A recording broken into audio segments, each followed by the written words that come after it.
तो कल की क्लास में हमने एक्सरसाइज 1.1 के क्वेश्चन नंबर 7 तक के क्वेश्चन देखे थे और आज कोशिश करेंगे इस एक्सरसाइज को हम खत्म कर दें। ठीक है, पहली वाली को, इसमें जितने भी क्वेश्चन हैं ट्राई करते हैं। क्वेश्चन नंबर 8 देखते हैं अब।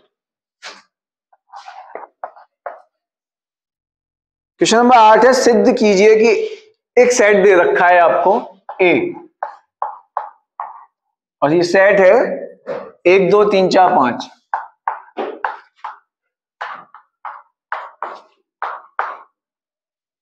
और इसमें एक संबंध है R बराबर A, B such that A minus B सम है। यानी दो संख्याओं को घटाएं और घटा के क्या आ जाए, एक सम संख्या आ जाए तो संबंध है, अन्यथा की स्थिति में संबंध नहीं है। अब आगे क्या कह रहा है, द्वारा प्रदत्त संबंध एक तुल्यता संबंध है। ये प्रूव करना है कि ये एक कैसा है संबंध है, तुल्यता। तुल्यता माने इक्विवेलेंस रिलेशन। बताया था कि जो संबंध स्वतुल्य भी हो, सममित भी हो और संक्रमक भी हो, ऐसे संबंध को क्या कहते थे, तुल्यता संबंध। तो चलो करते हैं ऐसे।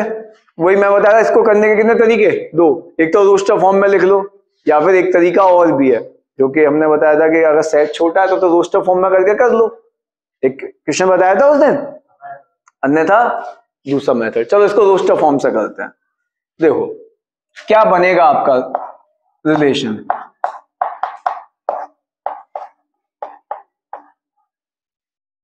क्या 1,1 का एक का रिलेशन एक से होगा? अगर एक में से एक घटाते हैं तो क्या मिलता है, 0। और 0 को 2 से भाग देंगे तो क्या कुछ शेष बचेगा? नहीं बचेगा। और जिन संख्याओं में 2 से भाग चला जाता है उन संख्याओं को क्या कहते हैं, सम संख्या। तो 0 एक सम संख्या है, तो एक का रिलेशन एक से है ना। अगर एक का 2 से होगा क्या संबंध? अगर एक में से 2 घटाओगे क्या बचेगा, -1। लेकिन उसका हमें क्या लेना है, मॉड लेना है, मॉड्यूलस निकालना है। मॉड्यूलस मतलब मापांक। तो -1 का मापांक +1, लेकिन +1 सम संख्या नहीं होती, तो 1 का 2 से रिलेशन नहीं होगा। क्या 1 का 3 से होगा? अगर एक में से 3 घटाओगे तो कितना बचेगा, -2। और -2 का मापांक 2, और 2 एक सम संख्या है। क्या 1 का 4 से होगा? 1 का 5 से? 2 का 1 से होगा? नहीं होगा, क्योंकि फिर वही 1 आ गया। 2 का 2 से? 2 का 3 से? 2 का 4 से? 3 का 1 से? 3 का 3 से? 3 का 5 से? ये तो घटा घटा के कर सकते हैं ना। 4 का 2 से? 4 का 4 से? 5 का 1 से? 5 का 3 से? और 5 का, ये हमने क्या बना दिया, पूरा संबंध बना दिया भाई। घटा घटा के देखा सबको, अगर मापांक उनको जो घट के आया उसका मापांक सम संख्या आ गई तो सम है, वरना उसका संबंध उससे नहीं होगा। अब इसमें चेक करते हैं। चलो क्या चेक करना है, ये संबंध स्वतुल्य है या नहीं। स्वतुल्य कब होता था, जब स्वयं का संबंध स्वयं से हो। क्या 1 का संबंध 1 से है? 2 का संबंध 2 से? 3 को देखो, 3 का 3 से? 4 को देखो, 4 का 4 से?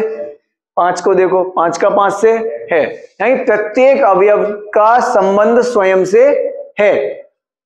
तो क्या लिख देंगे यहां, 1,1, 2,2, 3,3, 4,4, 5,5, ये सब के सब आर में आ रहे हैं, तो संबंध कैसा हो गया, अतः स्वतुल्य है। अब मैं डायरेक्ट लिख रहा हूं, है ना। सममितता चेक करते हैं। अब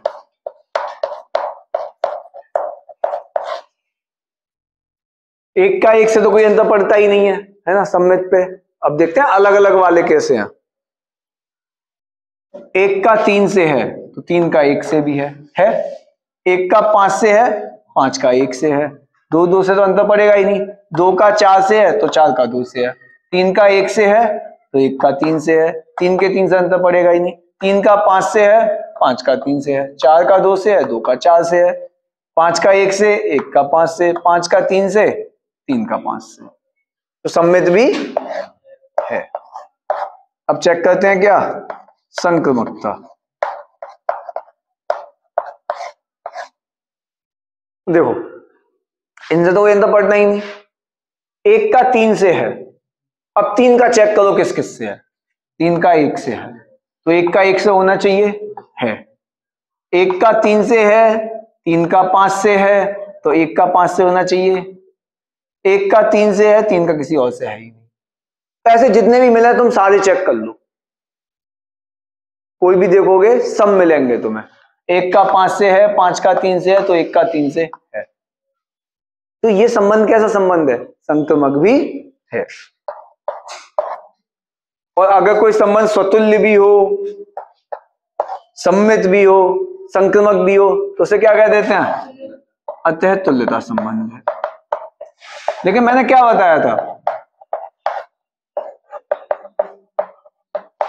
मैंने बताया था कि इस तरीके के,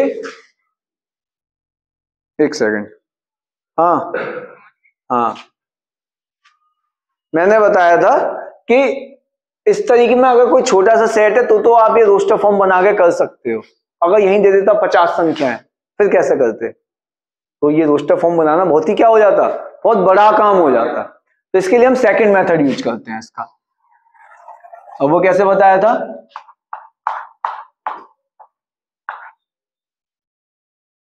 पहले क्या चेक करेंगे, स्वतुल्यता चेक करते हैं डायरेक्ट। स्वतुल्यता का मतलब क्या स्वयं का संबंध स्वयं से है या नहीं। तो हम चेक करते हैं ए का संबंध ए से है या नहीं। चलो, ए आर ए के लिए हम चेक करना चाह रहे हैं क्या ए का संबंध ए से है या नहीं। बताओ, मॉड ऑफ ए माइनस ए कितना आया, मॉड ऑफ 0 यानी कि 0, जो कैसी संख्या है, एक सम संख्या, एक सम संख्या है ना, यानी कि किसी भी संख्या में से उसी संख्या को घटा लोगे तो आपको हमेशा कैसी संख्या मिलेगी, 0 मिलेगा, जो कि एक सम संख्या है। तो स्वतुल्य हुआ या नहीं हुआ, हमें ये सब करके देखने की जरूरत नहीं थी, स्वतुल्य हो गया। अगर हमें सममितता चेक करनी है तो क्या करेंगे, माना ए आर बी, ए का संबंध बी से है, ये मानना पड़ेगा ना, यानी कि mod of A minus B बराबर कितना, एक सम संख्या है। सम संख्या का मतलब जिसमें 2 का भाग चला जाए, 2 के, हमने इसको सम संख्या मान लिया। तब देखो इसमें से माइनस कॉमन ले लो, ये बराबर 2 के ही रहेगा। क्या माइनस का मॉड पे कोई असर पड़ता है, अगर 2 की वैल्यू, मॉड 2 की वैल्यू 2 है तो मॉड माइनस 2 की वैल्यू भी कितनी होगी, यानी कि इस माइनस का क्या कोई आंसर पड़ा, यानी कि मॉड ऑफ बी माइनस ए भी कितना आया, यानी कि सम संख्या ही आ गई, 2 का भाग जा रहा है। सम संख्याओं को 2k क्यों लिखते हैं, 2k का मतलब है यहां कि 2 से भाग पूरा पूरा जा रहा है। और k कैसी संख्या थी, यहां चाहो लिख दो, k belongs to integer, k क्या है, एक पूर्णांक है ना, तो b माइनस ए भी 2k आ गया। अतः b आर ए, यानी कि हमने माना a का संबंध b से था तो हमें क्या मिल गया, b का संबंध a से मिल गया। तो ये कैसा हो गया, सम्मित हुआ या नहीं हुआ, हो गया। अब क्या चेक करना है, संक्रमकता।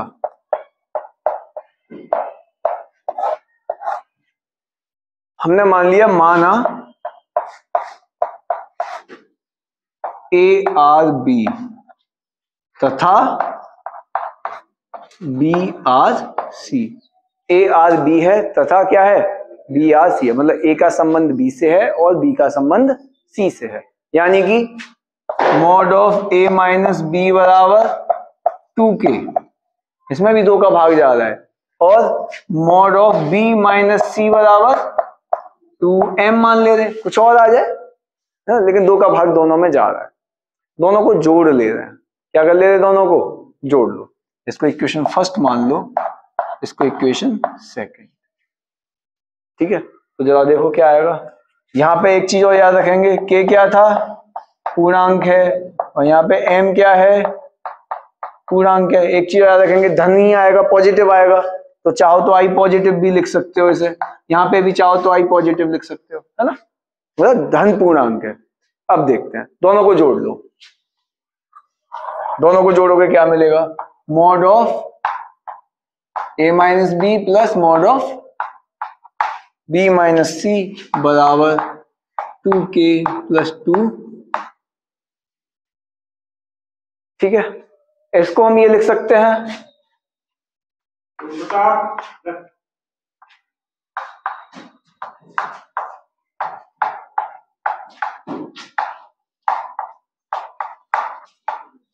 बी से बी हट जाएगा, क्या बचा, k प्लस एम, और k प्लस एम को मैं एक नई संख्या मान लू 2n,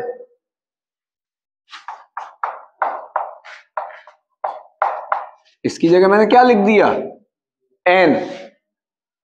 भाई अगर ये दोनों पूर्णांक थे तो n भी तो एक पूर्णांक है, दो पूर्णांकों को जोड़े तो पूर्णांक ही तो आता है, दशमलव में आ सकता है। 4 और 8 को जोड़ोगे क्या 12 के अलावा कुछ और, मतलब दशमलव में मिल जाएगा क्या, नहीं मिल सकता। तो ये भी, यहाँ पे भी n क्या है, i पॉजिटिव। तो क्या दिख रहा है यहाँ पे, a का संबंध c से भी है, वो भी तो कैसी आई संख्या, एक सम संख्या आ गई, यानी कि a r c, a का b से था, b का c से है, तो a का c से भी मिल गया। कैसा संबंध हो गया, संक्रमक हुआ या नहीं हुआ, हो गया। तो ऐसे भी कर सकते हो इस क्वेश्चन को, और ऐसे भी कर सकते हो। साथ में वो एक काम और कह रहा है, वो कह रहा है कि ये भी सिद्ध करो कि 1, 3, 5 के सभी अवयव एक दूसरे से संबंधित हैं तथा 2 और 4 के सभी अवयव एक दूसरे से संबंधित हैं। तो दिख भी रहा है, यहां देखो, एक का संबंध किस किस से है, एक का संबंध 1 से है, 3 से है और 5 से है, ठीक है। 3 का संबंध किस किस से है, 1 से है, 3 से है, और 5 का 1 से है, 3 से है, यानी कि साफ दिख रहा है इसमें कि 1, 3, 5 के संबंध आपस में ही हैं। और 2 और 4 का किससे है, 2 का 2 से है, 2 का 4 से है, 4 का 2 से है, 4 का 4 से है, यानी कि 1, 3, 5 का जो संबंध है वो अपने आपस में ही है, 2 और 4 का संबंध है वो भी अपने आपस में ही है।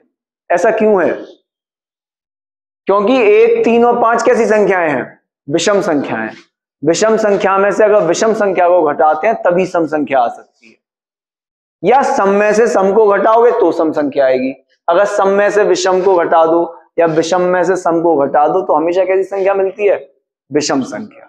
चाहो चेक कर लो, 4 में से 6 घटाया क्या मिला, -2, मोड ले लोगे तो +2 आ गया। लेकिन 4 में से तुमने 3 घटाया तो 1, यानी कि सम में से विषम घटाया तो विषम मिला। आया समझ, नहीं आया? तो वो यही कह रहा है कि सिद्ध करो, तो वो यहाँ देख के आप कर सकते हो कि 1 का 1 से संबंध है, 1 का 3 से, 1 का 5 से है, 5 का 1 से है, 5 का 3 से है, 5 का 5 से है। ठीक है, फटाफट नोट करो इसे। किसमें, अच्छा इसमें इसको कैसे देखेंगे, चलो इसमें देखो कैसे देखोगे। हम क्या लिखेंगे सीधा सीधा कि 1, 3, 5 है ना, ये तीनों की तीनों संख्याएं क्या हैं, विषम है। तो इसके प्रत्येक अवयव को हम क्या लिख सकते हैं, इसको ये लिख सकते हैं x such that x is equal to 2n+1, और जहां n की वैल्यू क्या है 0 से लेके, चाहे ऐसे लिख दो n इज लेस देन और इक्वल टू कितना 2, और n कैसी संख्या है, एक नेचुरल नंबर। है कि हमने क्या लिख दिया यहाँ, n एक कैसी संख्या है, प्राकृतिक संख्या है, और ये इस तरीके से है। चाहे इसको एक तरीका और लिख सकते हैं, क्या लिख सकते हैं पता है, इसकी प्रत्येक संख्या को हम अलग अलग वो मान लें, इसको मान लेंगे 2n+1, 2n, भाई सब है तो विषम ही ना, अब 2m+1, 2l+1 ऐसे अलग अलग मान सकते हो। अब इसमें देखोगे, इसमें से इसी को घटाओ, क्या मिलेगा, 0, यानी कि इसका प्रत्येक अवयव स्वतुल्य बनाएगा, खुद में से खुद को घटाएंगे, संबंध आएगा। एक संख्या 2n+1 है, दूसरी 2m+1 है, दोनों को घटाओगे क्या मिलेगा, 2n - 2m, तो 2 कॉमन ले लोगे, एक 2n+1 था, इसमें से 2m+1 को तुमने माइनस किया, क्या मिला,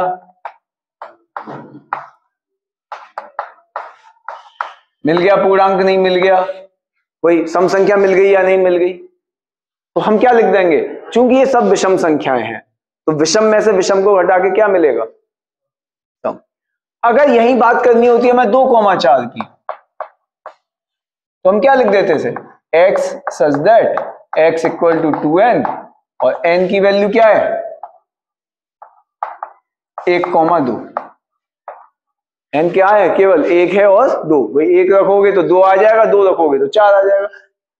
इसमें से इसी को घटाओगे 2n में से 2n को तो 0, सम मिल गया, और 2n में से 2m को घटाओगे तो भी सम। अब लेकिन अगर 2n में से तुमने इसको घटाया, चाहो तो यहां m लिख लो क्योंकि उसमें हमने n लिखा है, यहां इसमें से इसको घटाया तो एक और बच जाएगा, बचेगा या नहीं, यानी कि इसके किसी भी अवयव का संबंध इसके किसी भी अवयव से नहीं हो सकता, क्योंकि साथ में क्या आ गया, +1, और एक शेष कब बचता है, जब कोई विषम संख्या हो, अगर 2 से भाग दें तो एक शेष कब बचेगा, जब विषम संख्या। ठीक है, कर लो नोट फटाफट इसे।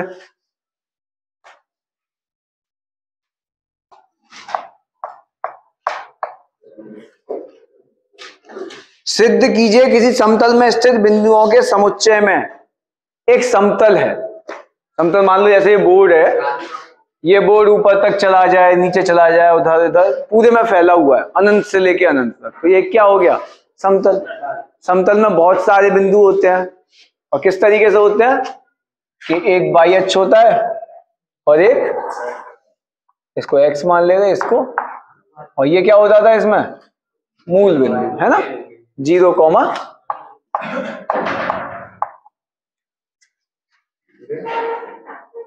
और संबंध क्या है, r = p, q, 2 बिंदुओं में संबंध होगा यदि बिंदु p की मूल बिंदु से दूरी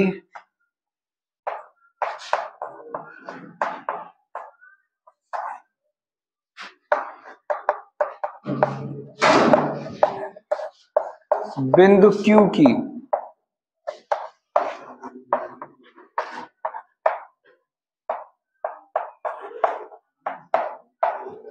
मूल बिंदु से दूरी के समान है।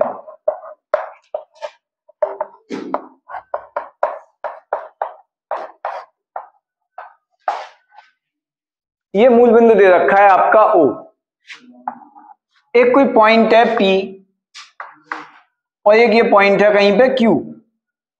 अगर ये वाली दूरी इस वाली दूरी के बराबर है, यानी कि इसका मतलब क्या है, यदि OP = OQ तो P का रिलेशन Q से होगा, वरना नहीं होगा। यही तो कह रहा है क्वेश्चन। ये सिद्ध करना है कि एक तुल्यता संबंध है। तो तुल्यता संबंध कब होता है, अगर स्वतुल्य भी हो, सम्मित भी हो और संक्रमक भी हो। चलो पहले देखते हैं स्वतुल्यता।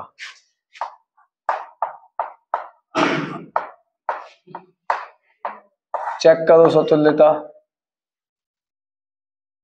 OP = OP होगा या नहीं होगा, ये बताओ। अरे ये दूरी इस दूरी के बराबर होगी या नहीं होगी, होगी। अतः P का रिलेशन P से है। और प्रत्येक पी का होगा, यहां कहीं पे भी कोई सा पॉइंट ले लो, उसकी दूरी उसकी मूल बिंदु से दूरी उसके स्वयं के बराबर होगी। तो ये संबंध कैसा हो गया? स्वतुल्य हो गया। अब चेक करते हैं सममितता। सममितता का मतलब माना P का रिलेशन Q से है। इसका क्या मतलब हुआ? OP बराबर, अगर OP OQ के बराबर है तो क्या OQ OP के बराबर होगा? यहीं से क्या आ गया? OQ बराबर OP, यानी कि क्या है यहां से Q का रिलेशन किससे आ जाएगा? P से। तो सममित भी हो गया। हमने एक और पॉइंट ले लिया कहीं पे, मान लो ये ले लिया N, क्या ले लिया? और ये वाली दूरी ON। अब हमें क्या चेक करनी है? संक्रमकता। तो संक्रमकता के लिए 3 पॉइंट ही तो चाहिए होते थे।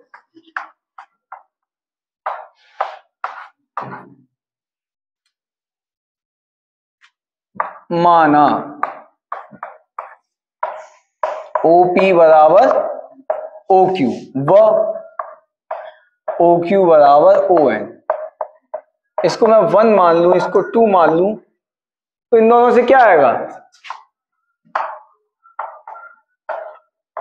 क्या आ जाएगा बताओ? OP बराबर ON आ गया ना।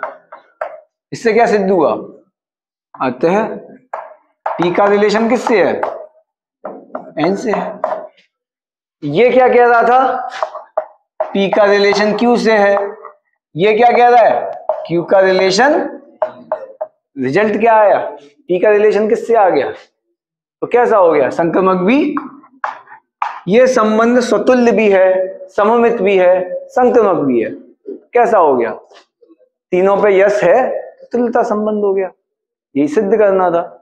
इसमें एक क्वेश्चन और दे रहा है फिर, 0,0 से संबंधित सभी बिंदुओं का समुच्चय P से होकर जाने वाले एक रूप। अच्छा, ये पूछ रहा है।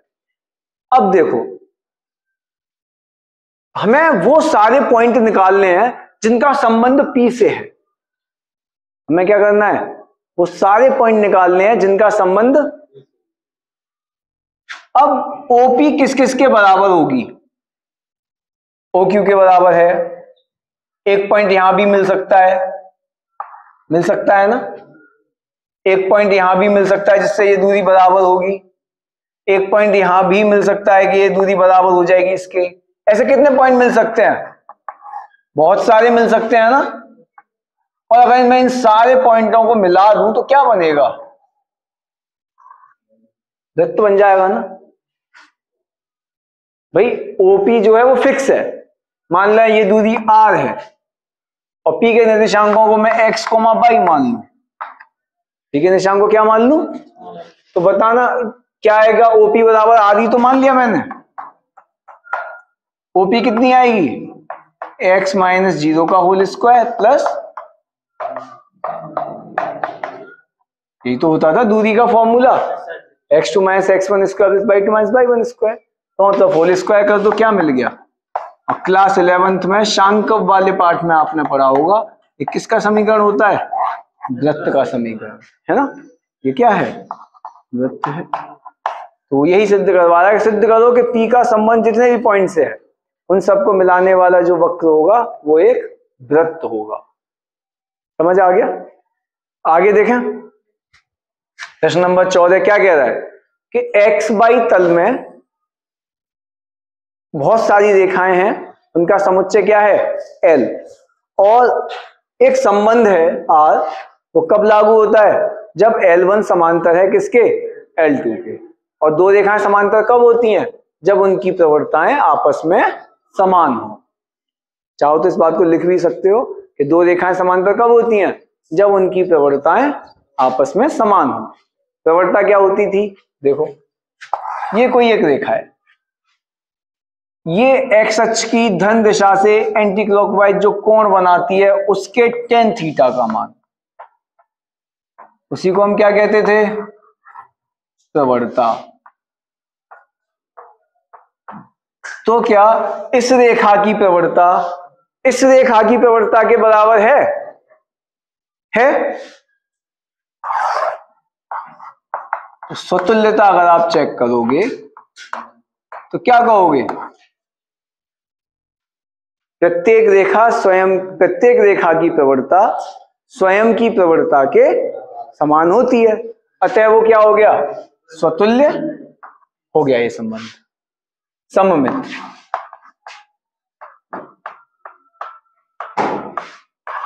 मान लो एक और रेखा है, ये भी एक्स अक्ष की धन दिशा से एंटी क्लॉकवाइज थीटा कोण बना रही है।